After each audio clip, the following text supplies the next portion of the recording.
اہل وفا وہ صدق و صفا، وہ پہلی جنگ کے ساتھی۔ اعوذ باللہ من الشیطان الرجیم، بسم اللہ الرحمن الرحیم۔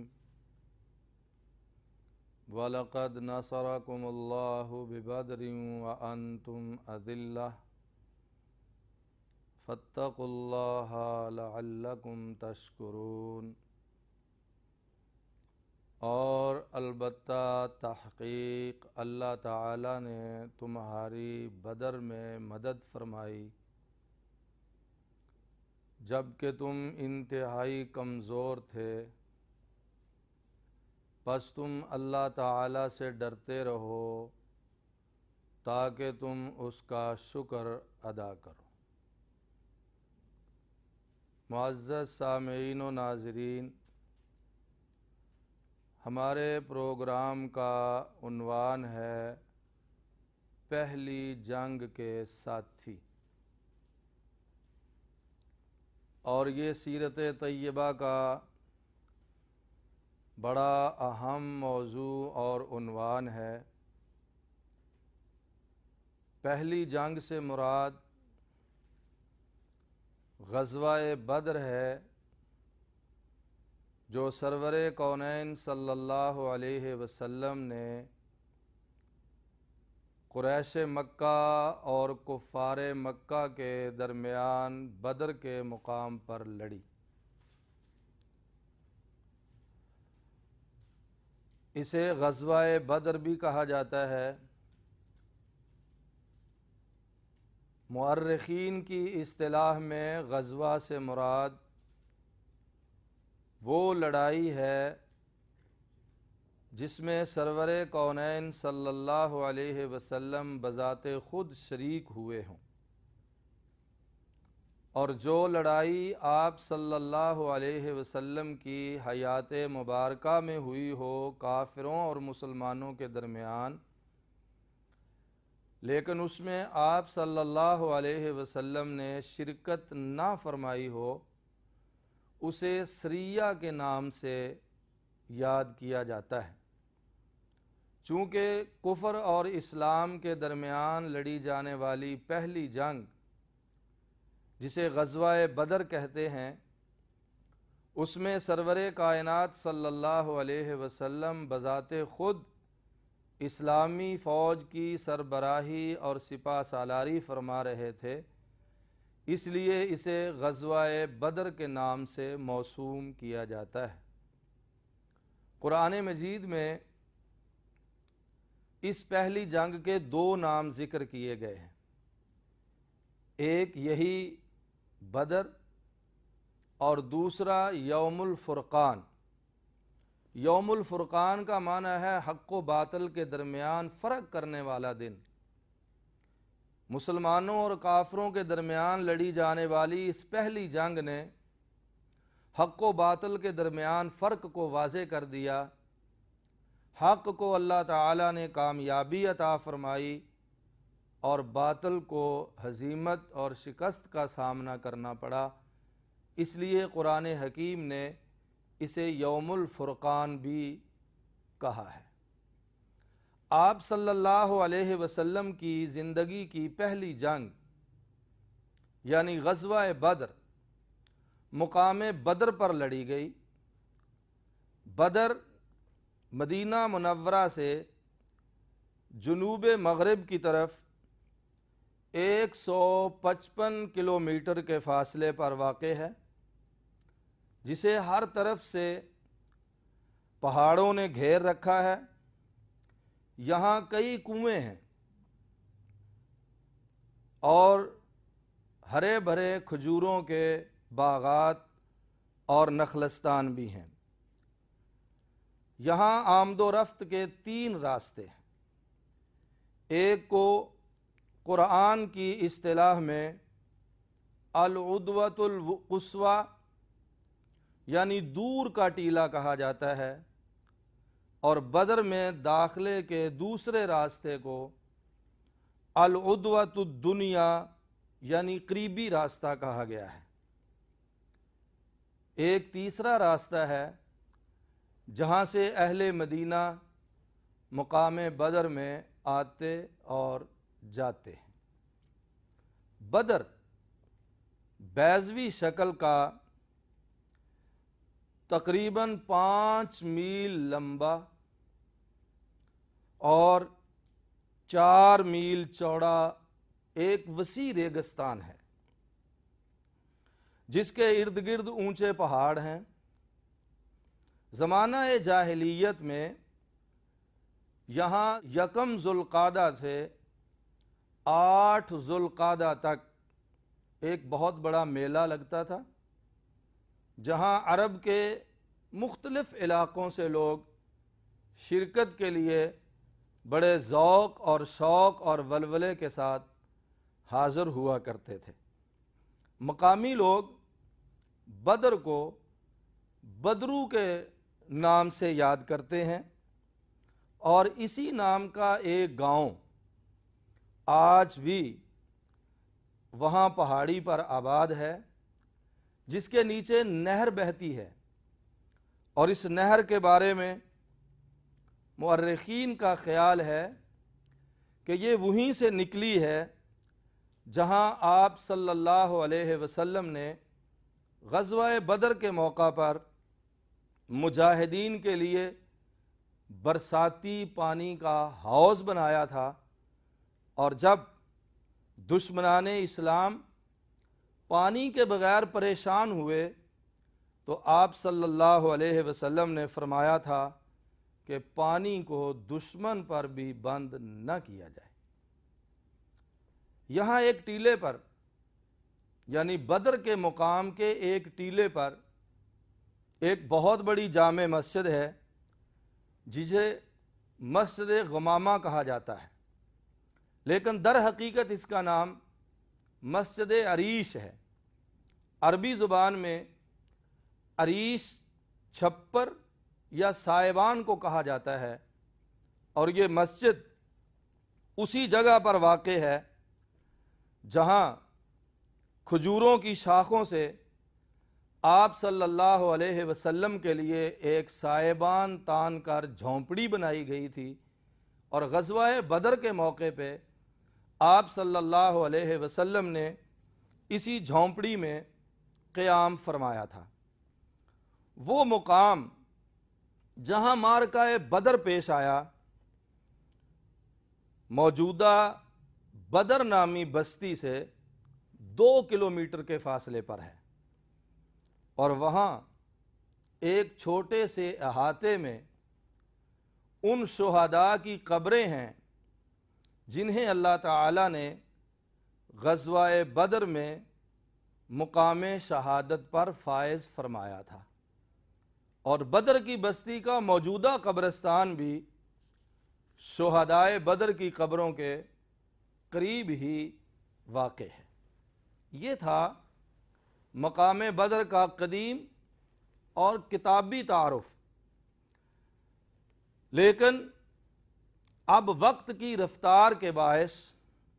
اس شہر کے آثار و مظاہر نے نئی شکل اختیار کر لی ہے۔ خاص طور پر سعودی حکومت کے ترقیاتی منصوبوں کی وجہ سے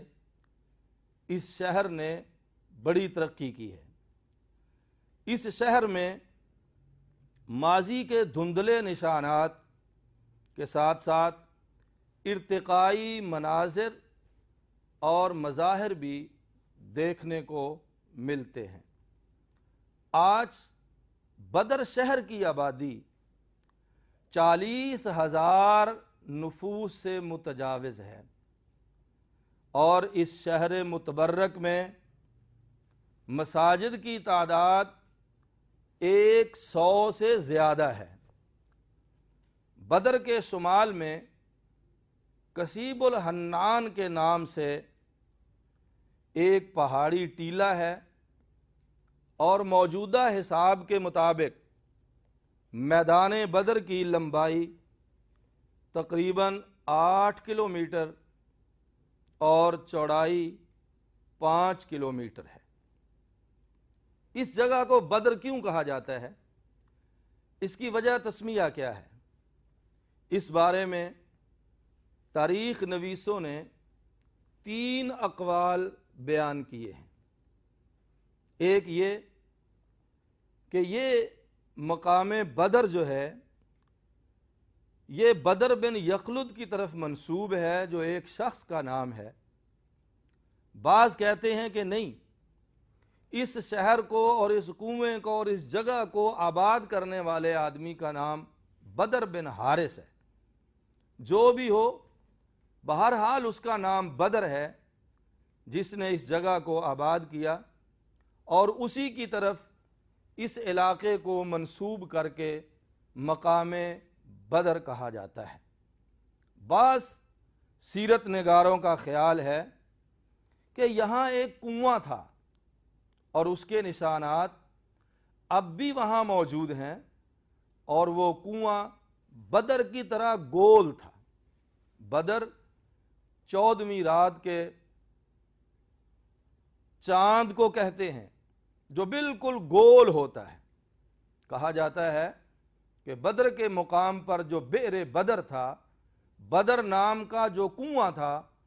وہ 14ویں رات کے چاند کی طرح گول تھا، اور اس کا پانی اتنا شفاف تھا کہ اس میں چاند کو صاف طور پر دیکھا جا سکتا تھا۔ اسی وجہ سے اس مقام کا نام مقام بدر ہے، اور اس کنویں کا نام بئر بدر ہے۔ یہ تھا اس مقام کا تعارف جہاں سرور کونین صلی اللہ علیہ وسلم نے کفار مکہ کے خلاف پہلی جنگ لڑی۔ اب اس جنگ کے ساتھیوں کا ذکر خیر کرنے سے پہلے یہ بھی ضروری محسوس ہوتا ہے کہ اس پہلی جنگ کے اسباب و محرکات کا مختصر تذکرہ کیا جائے، تاکہ معزز ناظرین و سامعین اور ناظرات و سامعات کو پہلی جنگ کے ساتھیوں کی خدمات جلیلہ کا پوری طرح ادراک ہو سکے۔ پہلی جنگ کے اسباب و محرکات میں سے سب سے پہلا سبب قریش کی اسلام دشمنی ہے۔ جب سے رسول اکرم صلی اللہ علیہ وسلم اور مہاجرین اعظام مکہ مکرمہ سے ہجرت کر کے مدینہ طیبہ آئے تھے، تب سے قریش نے یہ پختہ ارادہ کر لیا تھا کہ وہ اسلام اور مسلمانوں کو نیست و نابود کرنے کے لیے مدینہ پر اچانک حملہ کریں گے۔ چنانچہ سن 1 ہجری رمضان المبارک کے مہینے میں ابو جہل 300 افراد کا لشکر لے کر آیا، مگر سیف البحر کی طرف گشت کرتے ہوئے 30 سواروں کو دیکھ کر واپس چلا گیا۔ یہ 30 جانثاران اسلام امیر حمزہ رضی اللہ تعالی عنہ کی قیادت میں حالات کا جائزہ لینے کے لیے نکلے تھے۔ اسی طرح شوال سن 1 ہجری میں ابو سفیان کی قیادت میں 200 جنگجو مدینہ طیبہ پر حملہ آور ہونے کے لیے آئے، کہ جب انہوں نے آپ صلی اللہ علیہ وسلم کے ایک صحابی سیدنا عبیدہ بن حارث ہاشمی رضی اللہ تعالی عنہ کو دیکھا کہ وہ 60 سواروں کے ہمراہ مدینہ طیبہ کے ارد گرد گشت کر رہے ہیں، تو ابو سفیان اپنے ساتھیوں کے ہمراہ مکہ کی طرف واپس پلٹ گیا۔ ربیع الاول سن 2 ہجری میں کفار مکہ میں سے ایک اہم سردار کرز بن جابر فہری اپنے ساتھیوں کے ہمراہ مدینہ طیبہ کی چراگاہ پر حملہ آور ہوا، اور مسلمانوں کے وہاں چرنے والے جانوروں کو چرا کر لے گیا۔ یہ مختصر اشارات ہیں کفار اور قریش کی اسلام دشمنی کے، کہ جب مسلمان ہجرت کر کے مکہ سے مدینہ آ گئے تھے تو کفار کی آتش غضب کو ٹھنڈا ہو جانا چاہیے تھا، لیکن وہ اسلام کے ایسے ابدی اور ازلی دشمن تھے کہ وہ مسلمانوں کو مدینہ طیبہ میں بھی سکھ کا سانس لینے کے لیے وقت دینے کو تیار نہیں تھے، اور ان کا ارادہ اور پروگرام یہی تھا کہ کب ہمیں موقع ملے، جب ہم مدینہ منورہ پر حملہ آور ہوں اور اس شہر مبارک کی اینٹ سے اینٹ بجا دی جائے۔ اسی طرح مسلمانوں کو قریش مکہ کی طرف سے ہر وقت حملے کا خطرہ رہتا تھا، اور آپ صلی اللہ علیہ وسلم اور صحابہ کرام اسی خطرہ کے باعث کئی راتیں جاگ کر گزارا کرتے تھے۔ سنن نسائی میں جو حدیث کی بڑی معتبر اور مستند کتاب ہے، اس امر کا تذکرہ موجود ہے کہ ان اول ما قدم المدینہ یسہر من اللیل، جب رسول اکرم صلی اللہ علیہ وسلم ابتدائی طور پر مدینہ طیبہ میں تشریف لائے تو آپ راتوں کو جاگ کر گزارا کرتے تھے، اور صحیح بخاری میں ہے کہ ایک مرتبہ حالات اتنے سنگین تھے اور کفار مکہ کی طرف مدینہ طیبہ پر حملے کا اتنا شدید خطرہ تھا کہ آپ اور آپ کے کئی رفقا کئی راتوں تک جاگتے رہے، اور آخر کار نوبت بئینجا رسید کہ آپ صلی اللہ علیہ وسلم نے اپنی زبان نبوت سے اس امر کا اظہار فرمایا کہ کاش کوئی مخلص ساتھی آئے جو پہرا دے اور میں رات کا کچھ وقت آرام سے اپنی نیند پوری کر سکوں۔ سیدنا سعد ابن ابی وقاص رضی اللہ تعالی عنہ حاضر خدمت ہوئے، مسلح حالت میں آپ صلی اللہ علیہ وسلم کی چوکیداری کا فریضہ سر انجام دیا، اور آپ صلی اللہ علیہ وسلم نے کئی راتوں کے بعد اس رات آرام سے اپنی نیند پوری فرمائی۔ کفار مکہ اور قریش مکہ کی اسلام دشمنی کے ساتھ ساتھ غزوہ بدر یعنی پہلی جنگ کے اسباب میں سے ایک بڑا سبب مدینہ منورہ کے منافقین کی سازشیں اور قریش مکہ کے ساتھ ان کے رابطے ہیں۔ جب آپ صلی اللہ علیہ وسلم ہجرت کر کے مدینہ طیبہ تشریف لائے تو قریش مکہ نے مدینہ کے یہودیوں اور منافقوں کو خط لکھا کہ تم نے،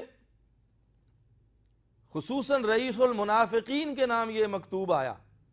کہ تم نے ہمارے شہر سے بھاگے ہوئے نبوت کے دعوے دار محمد صلی اللہ علیہ وسلم اور ان کے رفقا کو اپنے ہاں پناہ دی ہے۔ اب دو ہی باتیں ہیں، یا تو تم انہیں اپنے شہر سے نکال دو، وگرنہ اس امر کے لیے تیار ہو جاؤ کہ ہم تمہارے خلاف اعلان جنگ کرنے والے ہیں، ہم تمہارے شہر پر حملہ آور ہوں گے، تمہارے مردوں کو اپنے ہاتھوں سے قتل کریں گے اور تمہاری عورتوں کو اپنی لونڈیاں بنا لیں گے۔ جب سرور کونین صلی اللہ علیہ وسلم کو اس خط کے بارے میں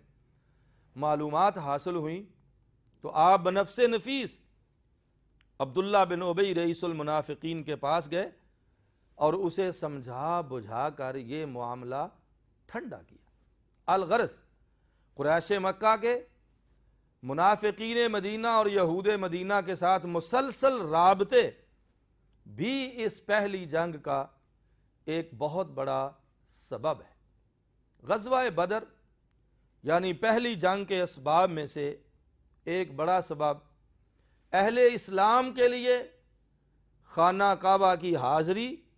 اور بیت اللہ کے طواف پر پابندی ہے۔ اسی دوران سیدنا سعد ابن معاذ رضی اللہ تعالی عنہ جو اوس قبیلہ کے سردار تھے، وہ عمرہ کی نیت سے مکہ مکرمہ گئے۔ وہاں اپنے ایک پرانے واقف کار اور دوست امیہ کے ہاں ٹھہرے۔ ایک دن جناب سعد ابن معاذ رضی اللہ تعالی عنہ خانہ کعبے کا طواف فرما رہے تھے کہ ابو جہل نے ان کو دیکھ لیا اور کہا، اے سعد، اگر تم امیہ کے مہمان نہ ہوتے تو مکے سے زندہ بچ کر کبھی واپس نہ جا سکتے۔ سیدنا سعد ابن معاذ رضی اللہ تعالی عنہ نے، جو اپنے قبیلے کے سردار تھے، بڑے معزز فرد تھے، بڑے وجیح تھے، انہوں نے زوردار آواز سے کہا، اے ابو جہل، اگر تم نے ہمیں حج اور عمرے کے مناسک ادا کرنے سے روک دیا تو سن لو، تو ہم تمہارا شام کو جانے والا تجارتی راستہ بند کر دیں گے، اور پھر تمہیں پتا چلے گا کہ تم ہمارے طواف اور حج و عمرے پر پابندیاں کیسے لگاتے۔ جناب سعد رضی اللہ تعالی عنہ کا یہ جواب دراصل قریش مکہ کے خلاف مقابلے کا اعلان تھا، جو غزوہ بدر کی صورت میں ظہور پذیر ہوا۔ پہلی جنگ کے اسباب کا جب ہم جائزہ لیتے ہیں تو ہمارے سامنے یہ بات بھی آتی ہے کہ مدینہ منورہ تشریف آوری کے بعد اسلام کی اشاعت دن بدن بڑھتی چلی گئی، اور ہجرت مدینہ کے بعد مسلمانوں کی تعداد میں مسلسل اضافہ ہوتا چلا گیا، اور کئی قبائل اجتماعی طور پر آپ صلی اللہ علیہ وسلم کے ہاتھ پر بیعت کر کے سعادت اندوز اسلام ہوئے۔ قریش مکہ کو اس قسم کی باتیں اور اس قسم کی خبریں ان کے لیے فرسان روح تھیں اور تکلیف کا باعث تھیں کہ جو نبی ہمارے شہر سے رات کی تاریکی میں ان کے الفاظ میں راہ فرار اختیار کر گیا ہے، آج لوگ اس کا کلمہ پڑھ کے ہزاروں کی تعداد میں مسلمان ہو رہے ہیں۔ ہمیں اسلام کی اشاعت کا یہ راستہ روکنا چاہیے۔ چنانچہ وہ ہر وقت اسی پروگرام میں مشغول و مصروف رہتے تھے کہ کب ہمیں موقع ملے جب ہم یثرب اور مدینہ منورہ پر حملہ آور ہوں اور مسلمانوں کو نیست و نابود کر دیں۔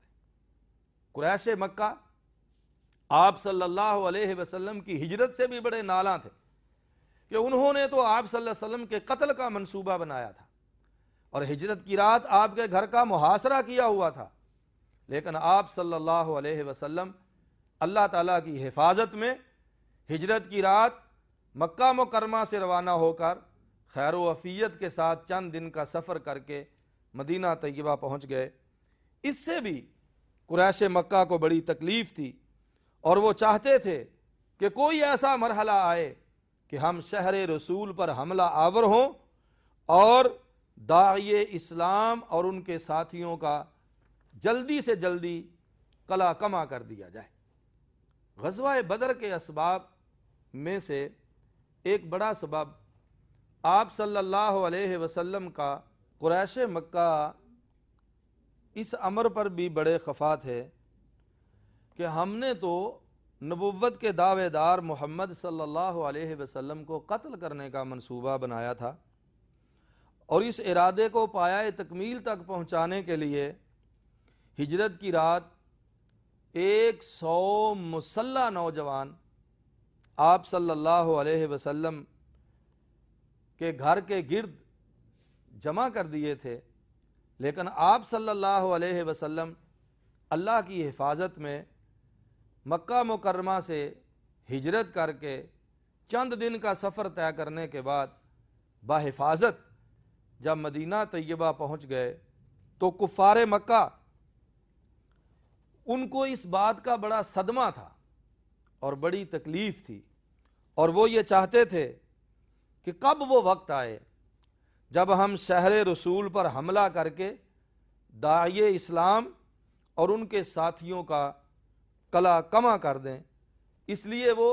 مسلسل ایسی تیاریوں میں مصروف تھے کہ وہ مدینہ منورہ پر حملہ آور ہو سکے۔ سامعین و سامعات اور ناظرین و ناظرات، پہلی جنگ کے ساتھی کی اس پہلی قسط کو ہم یہیں پر مکمل کرتے ہیں، اور آئندہ پروگرام میں انشاءاللہ العزیز پہلی جنگ کے مزید اسباب کا تذکرہ کریں گے۔ وآخر دعوانا ان الحمدللہ رب العالمین۔ وہ اہل وفا، وہ صدق و صفا، وہ سچ کی بقا، تصدیق رضا، وہ راہ ہدا، وہ نور و ضیاء، وہ رونق صبح و مساء، وہ پہلی جنگ کے ساتھی۔